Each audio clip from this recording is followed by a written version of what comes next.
இது மென்குரல்கள் பாகம் 3 1945 வருடம் டிசம்பர் மாதம் பெறப்பட்ட செய்திகளை நம்ம இப்ப படிக்க போறோம். இது வந்து புத்தகத்துல பக்கம் 239.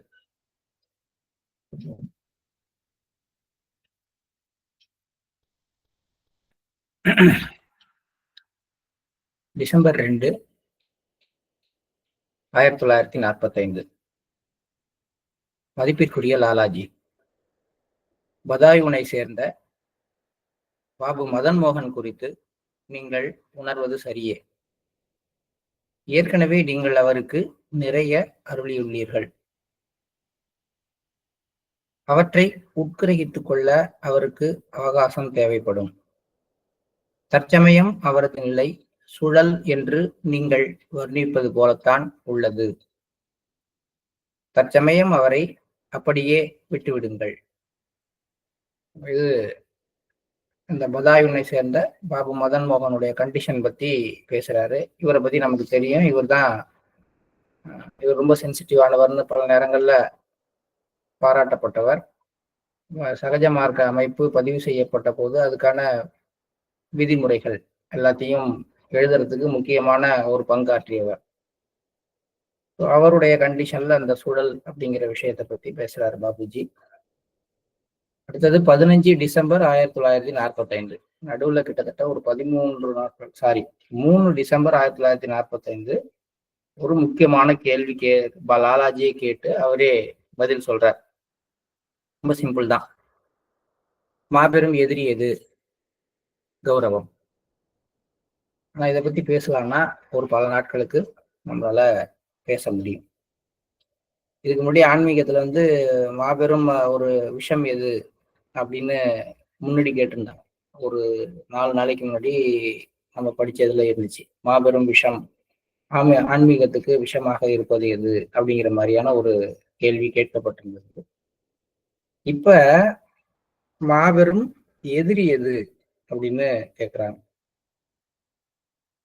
நம்ம பார்த்துருவோம். மாபெரும் விஷம் எது?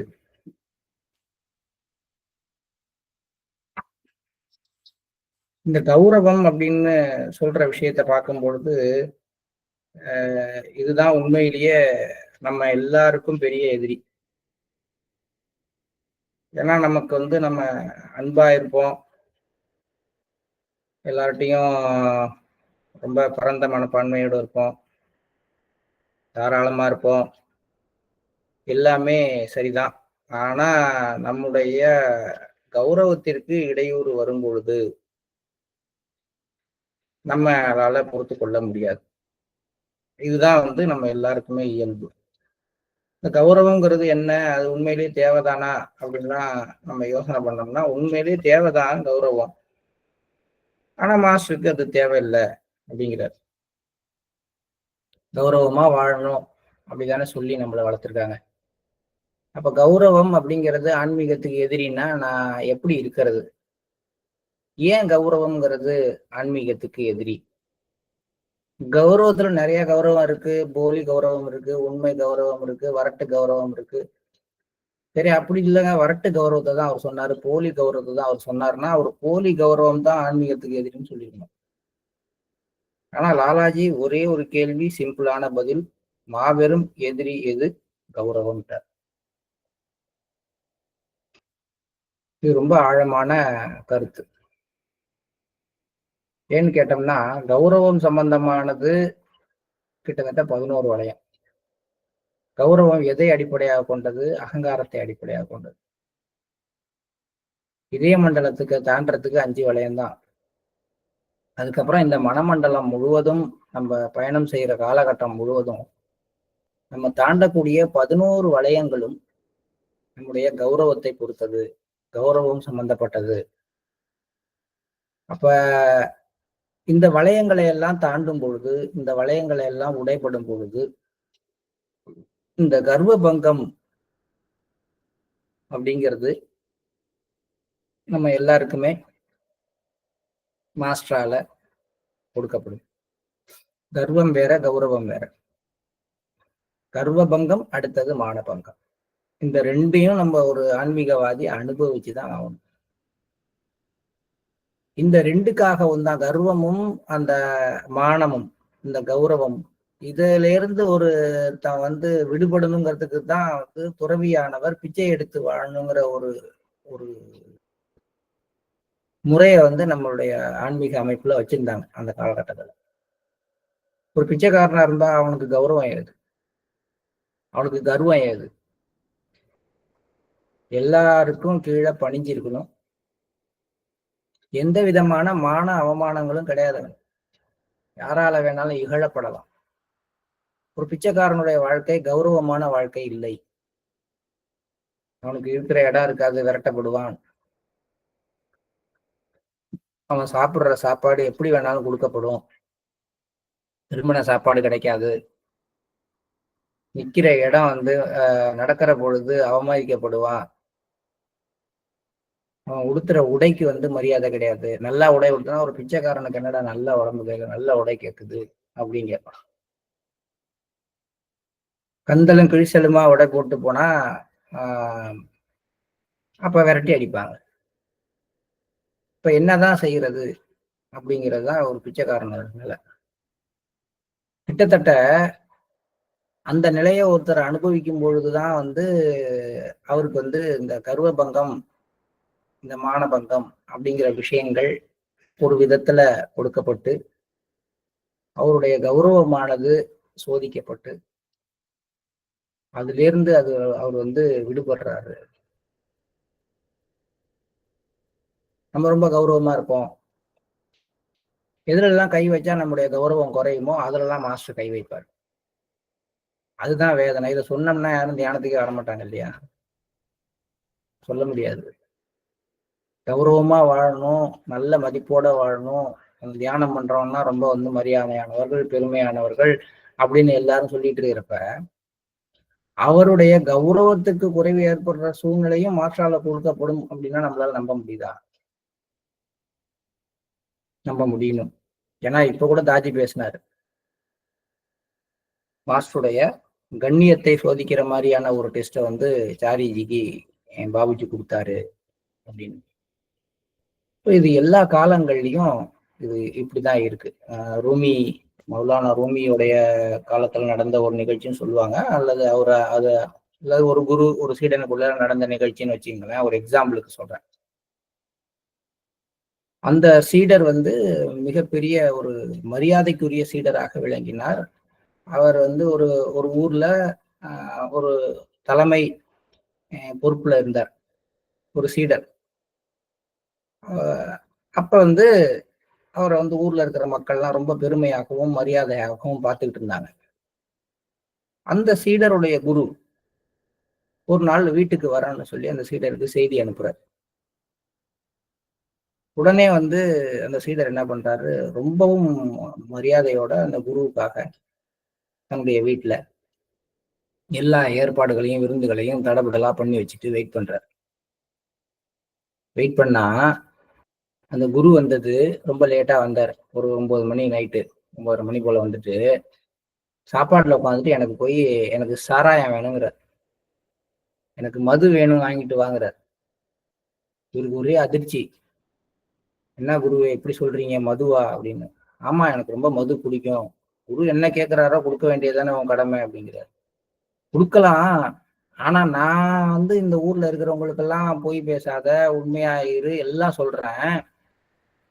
என்ன நானே போய் மது வாங்கினேன்னா என்னை பத்தி என்ன நினைப்பாங்க அப்படின்னு கேட்கிறாரு. அப்பா அதெல்லாம் ஓன் பிரச்சனைப்பா, எனக்கு தேவை மது, அவ்வளவுதான். இப்ப குரு சீடர் உண்மையிலேயே ஒரு உன்னதமான சீடர், போலி சீடர்லாம் கிடையாது. இப்ப என்ன பண்றது? குரு மதுவை கேட்கிறார். ஆனா மதுக்கடைக்கு நான் சென்றால் என்னை பத்தி அவமானமா பேசுவாங்களே, என்ன பண்றது அப்படின்னு மன போராட்டம். கடைசியா ஒரு முடிவுக்கு வர்றாரு, எப்படி இருந்தாலும் குருநாதர் என்ன கேட்கிறாரோ அதை செய்ய வேண்டியது என் கடமைன்னுட்டு ஒரு பெரிய அங்கி ஒன்னை அணிஞ்சு கொண்டு மேல ஒரு துப்பட்டாவை போட்டுட்டு ஒரு சால்வை மாதிரி போத்திட்டு போறார். போய் நேரா மதுக்கடையில நின்று மெல்லமா இந்த மாதிரி வேணும்னு கேட்கவும் அவங்க அப்படியே ஆச்சரியமா, என்ன நீங்களே இப்படியா அப்படின்னு. இல்லப்பா வேணும்ப்பா. அவரு வாங்கிக்கிட்டு அப்படியே மறைச்சு எடுத்துட்டு வர பாக்குறாரு. அப்ப எல்லாரும் பாத்துடுறாங்க. வர்ற வழியில இருக்கவங்க எல்லாம் பார்த்துட்டு ரொம்ப அவமானமா கேவலமா பேசுறாங்க. இவர் வந்து போலியான ஆளு, ரொம்ப மட்டமான ஆளு. உன்னெல்லாம் நாங்க வந்து ஊர் தலைவர் மாதிரி வச்சிருந்தோமே, நீ சொல்றத காட்டு வாங்கணுமே, நீ என்ன லட்சணம்னு எனக்கு புரிஞ்சிருச்சுன்னு. அந்த மதுக்கடையில இருந்து அவர் வர்ற வழியில அடுத்தடுத்து பல பேரால அவர் வந்து அவமானப்படுத்தப்படுறார். நேரா வந்து அவரு அவரு எல்லாத்தையும் பொறுத்துக்கிட்டு வேற வழி கிடையாது. அவமானப்பட்டாச்சு. எல்லாத்தையும் பொறுத்துக்கிட்டு கொண்டாந்து கொடுக்குறாரு. தன்னுடைய மாஸ்டர்கிட்ட அந்த மதுவை கொடுக்குறாரு. கொடுத்த பிறகு சொல்றாரு, மாஸ்டர் சொல்றாரு, என்ன சொன்னது, என்ன நடந்தது அப்படின்னு. நான் இவ்வளவு நாள் கட்டி காத்த என்னுடைய கௌரவம் எல்லாம் போயிடுச்சு. மக்கள் எல்லாம் என்னை ஏளனமாக இகழ்ந்து பேசினாங்க. ரொம்ப அவமானப்படுத்தப்பட்டுட்டேன். அப்படியா, கொஞ்சம் பொறுமையா இரு அப்படின்ட்டு அந்த மதுக்கடைக்காரரை வர சொல்றாரு. வர சொல்லி, தம்பி இந்த பாட்டில்ல என்ன கொடுத்த, இதுல வந்து நான் மது இல்லைங்க, அதுல உள்ளார வந்து ஒரு உண்மையிலேயே ஒரு மருந்தை தான் கலந்து வச்சிருந்தோம். உடலுக்கு தேவையான ஒரு மூலிகை மருந்து தான் அது. உங்க குருநாதர் வரும்பொழுதே என்கிட்ட சொல்லிட்டாரு, இந்த பாட்டில்ல இதை ஊத்தி வைங்க, இதை எல்லாருக்கும் சொல்லுனோடனே எல்லாருக்கும் முன்னாடி சொன்னோன்னா ஊர் மக்கள்லாம் ஐயோ நாங்க சொன்னது தப்பு, நீங்க உன்னதமானவர்னு திரும்பி சொல்றாங்க.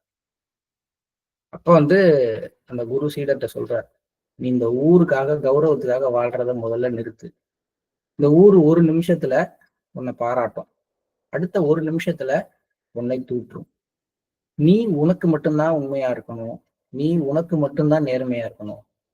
உனக்கு எது சரின்னு படுறதோ அதை செய்யணுமே ஒழிய ஊருக்காக இது சரி இது தவறு அவங்க இதை சொல்லுவாங்கன்னு வாழ்ற காலகட்டம் உன்னுடையது கிடையாது. அதை தாண்டி வா. நீ வெளிப்புறமான மதிப்பீடுகளுக்கு முக்கியத்துவம் கொடுக்குற இடத்துல இருந்து வரணுங்கிறதுக்காக தான் இதை நான் செஞ்சேன் அப்படின்னு சொல்லிட்டு கிளம்பி போறாரு. இந்த இடத்துல இந்த கதை ரொம்ப ஒரு பொருத்தமா இருக்கும் அப்படின்னு நான் நினைக்கிறேன். ஏன்னா கௌரவம் அப்படிங்கிறது என்னன்னா 4 பேர் என்ன சொல்லுவாங்க அப்படின்னு பார்த்து வாழ்றது. அப்ப நம்மளுடைய பார்வை ஃபுல்லா வெளியில இருக்கு. அந்த 4 பேருக்காக தியானம் பண்றோம், அந்த 4 பேருக்காக வாழ்றோம், அந்த 4 பேருக்கு நடுப்புற மதிப்பு குறையாமல் இருப்பதற்காக பல விஷயங்களை விட்டு கொடுக்குறோம், என்னமோ செய்யறோம். அதெல்லாம் உண்மையா அப்படின்னா இல்லை. அதுக்கு மேல என்ன இருக்கு அப்படின்னா அகங்காரம்ங்கிற ஓடு இருக்கு. அகங்காரத்தினுடைய வளையங்கள் கௌரவம் கௌரவம் அப்படிங்கிற போர்வையை போர்த்தி கொண்டு அமர்ந்திருக்கின்றன. அப்ப இந்த கௌரவ பங்கம் அப்படிங்கிறது யார் மூலமா வேணாலும் ஏற்படலாம். ஒரு ஆன்மீகவாதிக்கு, நம்மள மாதிரி பயிற்சி பண்றவங்களுக்கு உங்களை வந்து தரம் தாழ்த்தி பேசலாம், உங்களை திருடன்னு சொல்லலாம், உங்களை ஏமாற்றுக்காரன்னு சொல்லலாம், உங்கள் மகனையோ மகளையோ குற்றம் சாட்டலாம். நீங்க நம்மளை குற்றம் சாட்டினா கூட ஒத்துக்குவோம். நம்மளுடைய மகனையோ மகளையோ வந்து யாரா தவறா பேசுறாங்க அப்படின்னோடனே நமக்கு அப்படியே பொங்கும், எப்படி சொல்லலாம் அப்படின்னு. என்ன பங்கம் இது? கௌரவ பங்கம். அவ்வளவுதான். இதை கௌரவ பங்கம்னு எடுத்துக்கொண்டால் எதிரி அழிக்கப்படுகிறார் என்று அர்த்தம். கௌரவம் நமக்கு எதிரி, அது பங்கப்படுத்தப்படுகிறது. கௌரவ பங்கம்னா என்ன? நமக்கான எதிரி, நம்ம ஆன்மீக வளர்ச்சிக்கான எதிரி அழிக்கப்படுகிறது. அந்த எதிரியை அழிப்பவனை நாம வந்து என்ன பண்ணணும்? மரியாதையோட பார்க்கணும். அப்ப நான் அவமானப்படுத்தப்படுறேன் ஒரு இடத்துல அப்படின்னா அந்த அவமானம் அளிப்பவனை நான் வந்து மரியாதையோட பார்த்தாதான் ஒத்து வரும். ஏன்னா எனக்கு அவன் கௌரவ பங்கம் ஏற்படுத்துகிறான். ரொம்ப ஷார்ப்பா இதை பார்த்தீங்கன்னா நம்ம எல்லா வாழ்க்கையிலையும் முதல் கௌரவ பங்கம் நமக்கு யாரால வரும் அப்படின்னு பார்த்தீங்கன்னா நம்ம உறவினர்களால, நம்முடைய நண்பர்களால, பர்டிகுலரா ஆசிரமத்துல இருக்கிற அபியாசிகளால, நம்முடைய பிரிசப்டர்களால, இவர்களால தான் நமக்கு கௌரவ பங்கம் ஏற்படும். வெளியில இருக்கிறவங்க எல்லாம் அடுத்தபட்சம் அவங்க எல்லாம் ரொம்ப மரியாதையா இருப்பாங்க. ஆசிரமத்துக்கு உள்ளார நாம சகோதர சகோதரியா பழகின ஒருத்தரால அல்லது நம்ம பெரிதும் மதிக்கிற நம்முடைய பிரிசப்டரால அல்லது நம்ம பெரிதும் மரியாதை வைத்துள்ள நம்ம கிட்ட வந்து சிட்டிங் வாங்கிக்கிற ஒரு அபியாசியால நமது கௌரவமானது சீர்குலைக்கப்படுற சூழ்நிலைகள் வரலாம். வந்ததுன்னா நம்ம வந்து நம்முடைய அகங்கார வளையங்கள் மேல மாஸ்டர் ஒர்க் பண்றாரு அப்படிங்கிற அந்த ஒரு தெளிவான ஒரு பார்வைக்கு போயிடணும். ஏன்னா 11 வளையங்களை நம்ம அகங்கார வளையங்களை கடந்தாக்கணும். இந்த 11 வளையங்களும் நம்ம பிச்சு போட்டுரும் கொஞ்சம் கொஞ்சமா. தன்னுடைய கௌரவத்திற்கு இழுக்கு நேர்ந்தது என்று மிஷனை விட்டு வெளியில போன பல நண்பர்களை எனக்கு தெரியும். பல பேரை நான் பார்த்திருக்கேன். அவர்களெல்லாம் அற்புதமானவர்கள். ஜெம் மாதிரியான, வைரம் மாதிரியான, ரத்தினம் மாதிரியான மனிதர்கள்.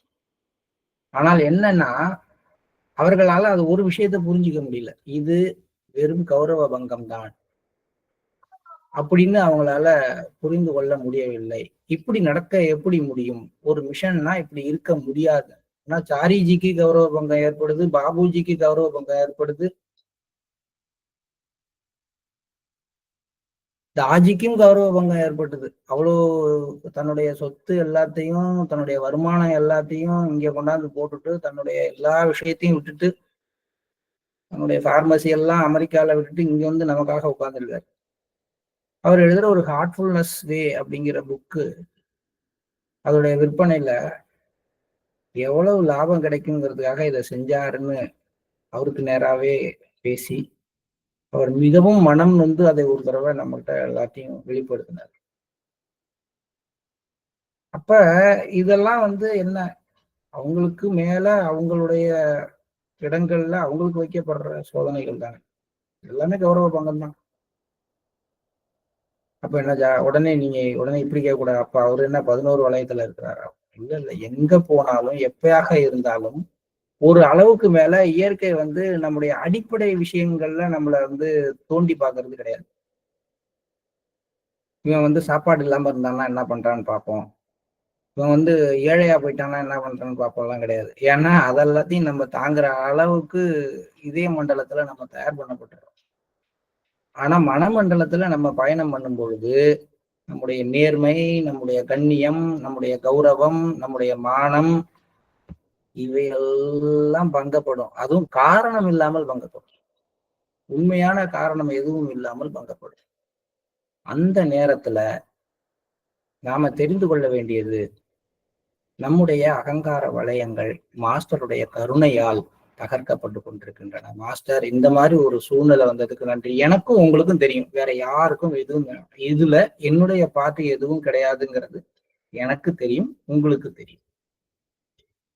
இந்த கௌரவ குறைவு எனக்கு ஏற்பட்டிருக்கிறதுக்கு என்ன காரணமாக இருந்தாலும் சரி, அது உங்களுடைய விருப்பம், ஏன் விருப்பம் கிடையாது.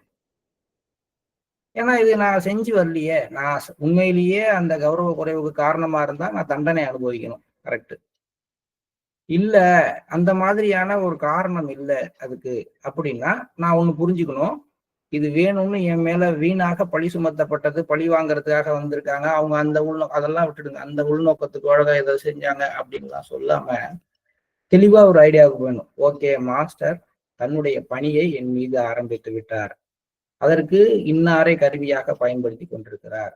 இன்னார் மூலமாக மாஸ்டர் எனக்கு என்னுடைய ஆன்மீக வளர்ச்சிக்கான அடுத்த கட்ட வேலையை செய்ய ஆரம்பிச்சு நான் தாங்கிக்கிறேன் மாஸ்டர். ரொம்ப சந்தோஷம். இது இருக்கு எனக்கு, இது அழியணும்.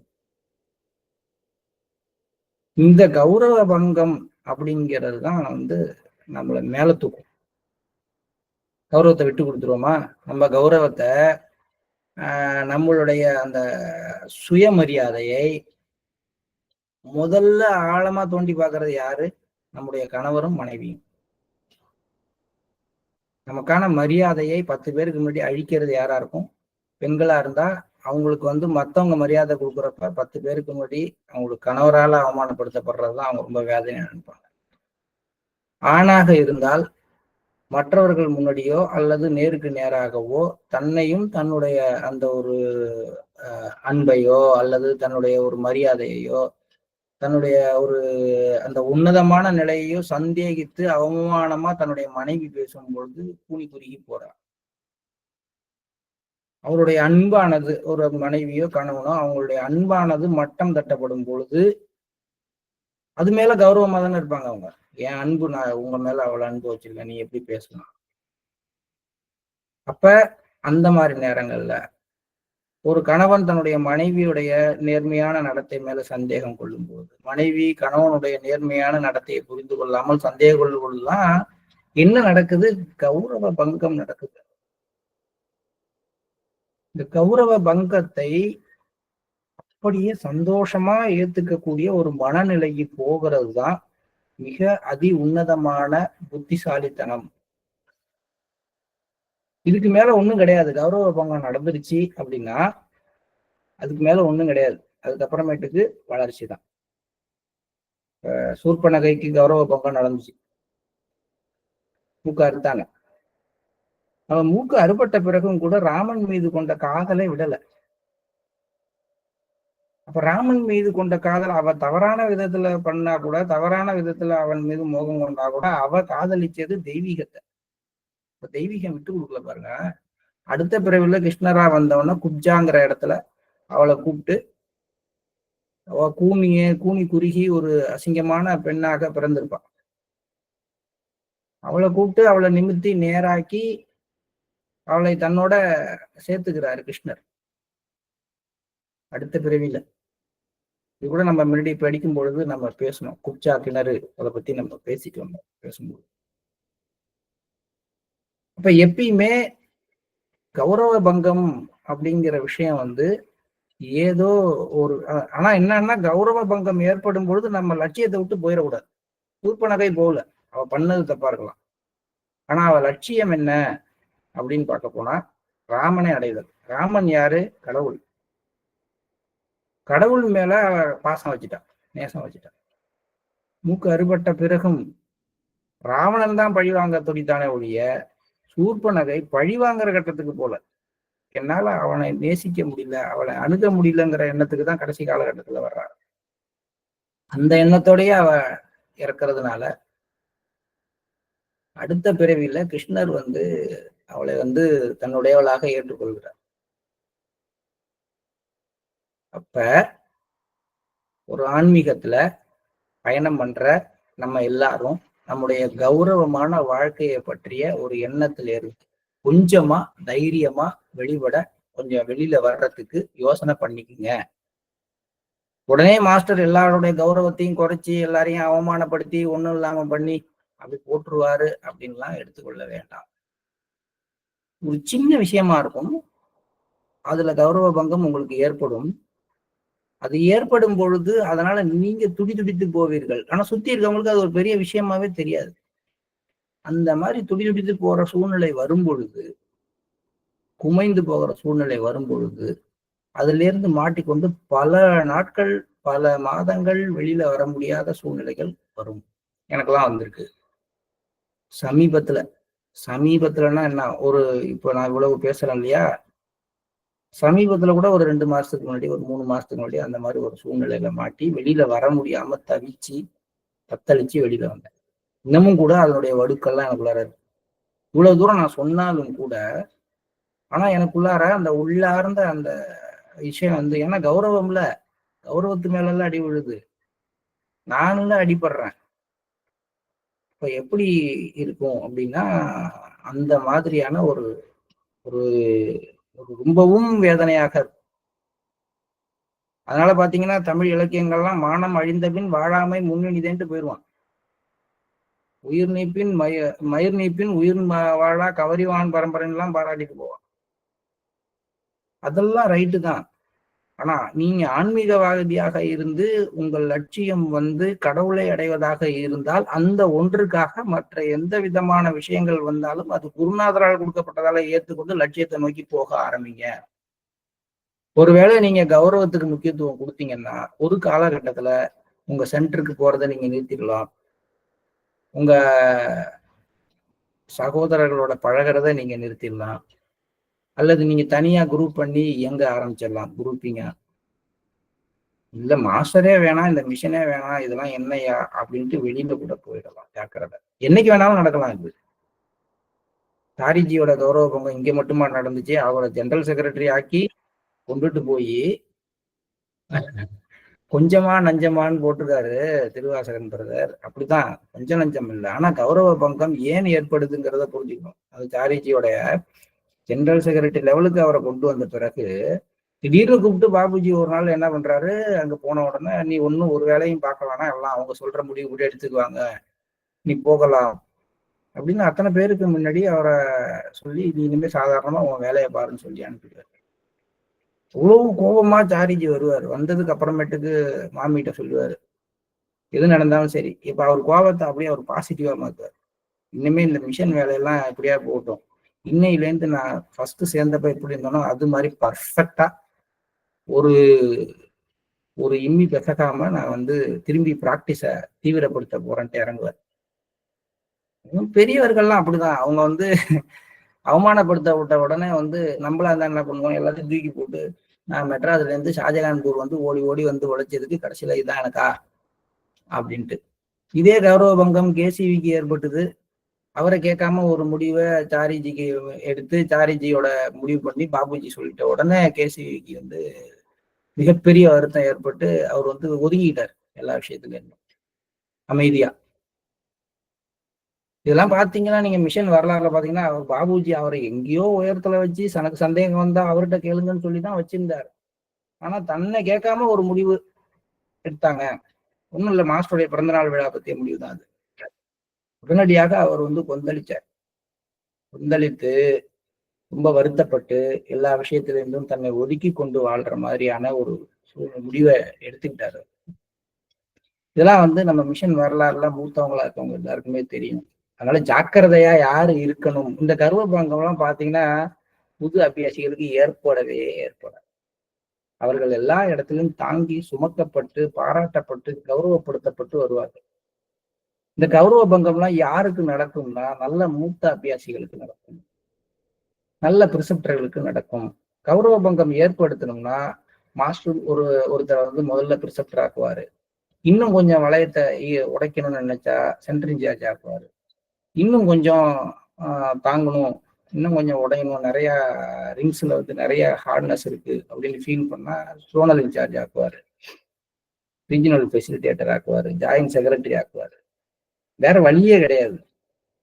அத்தனை பேர் வாயிலையும் புகுந்து வர வேண்டும். நீங்கள் செய்யாத எல்லா குற்றங்களுக்காகவும் நீங்கள் அவமானப்படுத்தப்பட்டு பல பேர்கிட்ட பலவிதமான கோணத்துல நீங்கள் தவறானவராக பார்க்கப்பட வைப்பீர்கள், அவங்க வாயால கேட்கப்பட வைப்பீர்கள். எல்லாம் நடக்கும் சார். ஒரே ஒரு வார்த்தை சார், ஒரே ஒரு வார்த்தை. மாபெரும் எதிரி எது? கௌரவம். அப்ப நம்ம கௌரவம் அப்படிங்கிற கோட்டை மேல இருந்தால் அதை உடைச்சிக்கிறதுக்கு வாய்ப்பை ஏற்படுத்து. நமக்கு கௌரவம் முக்கியம் கிடையாது. உண்மையும் நேர்மையும் விசுவாசமும் எனக்கும் என் மாஸ்டருக்கும் மட்டும்தான். என்னை சுத்தி இருக்கவங்க யாருமே அதை பத்தி கவலைப்பட வேணாம், பேச வேண்டாம். இன்னொருத்தங்க பேசணுங்கிறதுக்காக நான் தியானம் பண்ண வேணாம். இன்னொருத்தங்க பேசணுங்கிறதுக்காக நான் தாராளமா இருக்க வேணாம். என் கையில 2 லட்ச ரூபாய் பணம் இருக்கு, 1 ரூபா கூட நான் டொனேஷன் கொடுக்கல. என்ன நினைப்பாங்க எல்லாரும், என்னை சுத்தி இருக்கவங்க எதிர்ச்சியா இருந்துட்டு கையில 2 லட்ச ரூபாய் பணம் இருக்கு, 1 ரூபா கூட டொனேஷன் கொடுக்கல. எனக்கு தெரியும், என் மாஸ்டருக்கு தெரியும் நான் ஏன் கொடுத்தேன் ஏன் கொடுக்கல. என்னுடைய மாத சம்பளமே 5000 ரூபாய். 5000 ரூபாய் நான் டொனேஷன் போடுறேன். உடனே என்னுடைய மனைவி, என்னுடைய குழந்தைகள், என்னுடைய அப்பா அம்மா என்ன சொல்லுவாங்க, உனக்கு என்ன அறிவே கிடையாதா, எல்லாத்தையும் அங்க போட்டு. அது எங்க அப்பா அம்மா சொல்றது. எனக்கும் என் மாஸ்டருக்கும் என்ன தெரியுதோ நான் என் மாஸ்டருக்கு அவர் எனக்கு உத்தரவு போட்டுக்கார், நான் செய்யறேன், அவ்வளவுதான், முடிஞ்சு போச்சு. இதனால கௌரவம் குறையுதா? குறைஞ்சிட்டு போட்டோம். அவமானம் வருதா? வந்துட்டு போட்டோம். செய்யறேன். அது முடியுமா? நம் மீது உள்ள கழகத்தை, நம் மீது உள்ள களங்கத்தை நீங்க எத்தனை பேர்கிட்டையும் நீக்கவே முடியாது. நீங்க வேணா நினைச்சு பாருங்க. உங்களை பத்தி ஒருத்தர் குறை சொல்றாரு, நீங்க அவர் காலில் விழுந்து கும்பிட்டு நேரா கூட்டிட்டு போய் சொன்னா கூட நீங்கள் நடிப்பதாகத்தான் திரும்பி சொல்லுவாங்க ஒழிய களங்கம் சுமத்தினவங்க யாரும் துடைக்கிறதுக்கு வரமாட்டாங்க. ஏன்னா களங்கம் சுமத்துறதுக்காகத்தான் அவர்களை இயற்கை அனுப்பியிருக்கிறது, துடைக்கிறதுக்காக இல்லை. நல்லா பாருங்க. அப்ப களங்கம் வந்துட்டு போகுது. அதான் சொல்றேன், ஆன்மீகத்துல வந்து இன்னமும் நான் என் மீது களங்கம்னா, களங்கம்ங்கிறது என்ன? சுத்தி இருக்கிறவங்க, சுத்தி இருக்கிற மக்கள் என்னை பற்றி உயர்வான மதிப்பீடு வச்சிருக்கணும், அதுல வந்து ஒரு குறை வந்துடக்கூடாது. இதுதானே. அந்த குறை வரும்போது தானே களங்கம். நான் நேர்மையானவன், ஆனா நான் நேர்மையற்றவனாக்க பழி சுமத்தப்படுறேன், அதனால என் மீது களங்கம் வந்துச்சு. ரைட்டு. யாரு பழி சுமத்துறாங்கிறது முக்கியம் இல்லை. யார் என்னை நேர்மையற்றவர்களாக நினைக்கிறார்கள்னா என்னை சுத்தி இருக்கிறவங்க. நீங்க என்னை சுத்தி இருக்கிற 100 பேருக்கும் இதை போய் விளக்க முடியுமா? ஒரு பெண்ணோட கற்பானது சந்தேகிக்கப்படுகிறது, எல்லார்ட்டையும் போய் நான் கற்புடையவள்னு ஒரு பெண் நிரூபிச்சுட்டு வர முடியுமா? வாய்ப்பே கிடையாது. களங்கம் சுமத்துபவர்களும் களங்கப்படுவதும் இயற்கை நமக்கு அளிக்கிற பரிசு. அந்த நேரத்துல நான் என்னுடைய குருநாதரை இறுக்கி பிடிச்சுக்கணும். குருநாதர் தான் இதை செஞ்சிருக்காருன்னு சொல்லணும். அதனாலதான் லாலாஜி அந்த நியமத்திலே சொல்றாரு, எவராலேனும் இன்னல் நேர்ந்தால், குத்துனா வெட்டினா இல்லைங்க, உங்களை நீங்களை அவமானப்படுத்தினால், உங்களை அசிங்கப்படுத்தினால், உங்கள் மீது களங்கம் சுமத்தினால் அவரை பழிவாங்க விரும்பாதீர்கள். இது தெய்வீகத்தின் பரிசு என்று நன்றியுடன் ஏற்றுக்கொள்ளுங்கள். சொல்லியிருக்காரு இல்லையா? இது எல்லாத்துக்கும் இந்த ஒரு வார்த்தை தாங்க அடிப்படை. நீங்க புத்தகம் படிக்கணும்னு ஆரம்பிச்சு ஒரு வார்த்தையில முடிச்சுட்டாங்க. மாபெரும் எதிரி எது கௌரவம். இதை பத்தி பேசணும்னா இன்னும் 10 நாளைக்கு நம்ம பேசலாம். ஒவ்வொருத்தர் வாழ்க்கையில இருந்து எடுத்துக்காட்டு எடுத்து வச்சு பேசலாம். ஆனா நான் பேசுறது பிரயோஜனம் இல்லை. நீங்க இன்னையிலேருந்து சிந்திச்சு பாருங்களேன். நம்முடைய கௌரவம் எங்கெங்கெல்லாம் அடி வாங்குகிறது, நம்மளுடைய கௌரவத்துக்கு இழுக்கு எங்கெல்லாம் நேருது. உண்மையிலேயே அந்த இழுக்குக்கு நான் காரணமாக இருந்தால் கரெக்டு தான், மன்னிச்சுக்கிட்டு அதை திருத்திக்கிட்டு வாழலாம். அதுக்கு கொஞ்சம் கூட தகுதி இல்லை, நான் திருடன் இல்லை, எனக்கு திருட்டு பட்டம் கட்டப்படுகிறதுனா சந்தோஷமா மாஸ்டரை கும்பிட்டுட்டு, மாஸ்டர் என்னுடைய அகங்கார வளையத்துல 3வது வளையம், 4வது வளையம், 5வது வளையம் உடையுது மாஸ்டர் அப்படின்னு சந்தோஷமா ஏத்துட்டு நம்ம போவோம். அதனால இன்னைக்கு நிறைய படிக்க வேண்டிய முடியல, சாரி, ஒரே வார்த்தையிலேயே நிறைய பேசிட்டேன். இருந்தாலும் என்னை பொறுத்த வரைக்கும் இது ரொம்ப ரொம்ப முக்கியமான வார்த்தை. நம்ம எல்லாரும் எழுதி வைத்துக் கொள்ள வேண்டிய வார்த்தை. நம்மளாம் கௌரவத்துக்காக தான் வாழ்ந்துகிட்டு இருக்கோம், மனுஷனா வாழ்ந்துட்டு. ஆன்மீகவாதிக்கு கௌரவ களங்கம் ஏற்படும், கௌரவ பங்கம் ஏற்படும் அப்படிங்கிறத புரிந்து கொள்ளுங்கள். இதுதான் இன்றைய செய்தி. அதனால பிரேயர் பண்ணும்போது எல்லாருக்கும் கௌரவ பங்கம் ஏற்படும்லாம் நான்லாம் பிரேயர் பண்ண முடியாது. நம்ம அந்த மாதிரி ஒரு சூழ்நிலை வைந்தால் அந்த நேரத்துல இந்த செய்தியை நம்ம இதயம் புரிந்து கொண்டு மாஸ்டரை இறுக பற்றி கொள்ள வேண்டும்ங்கிற பிரார்த்தனை தான். நம்ம அதை புரிஞ்சுக்கிறதுக்கே ஒரு பெரிய ஆன்மா ஒரு குறிப்பிட்ட அளவுக்கு உன்னத நிலைமைக்கு உயர்ந்திருந்தால்தான் இது கௌரவ பங்கம்னே அதுக்கு புரியும். இல்லைன்னா மாயையில அதை புரிந்து கொள்ளாது. புரிஞ்சு கொள்ளாம இருக்கிற வரைக்கும் தானே மாயை.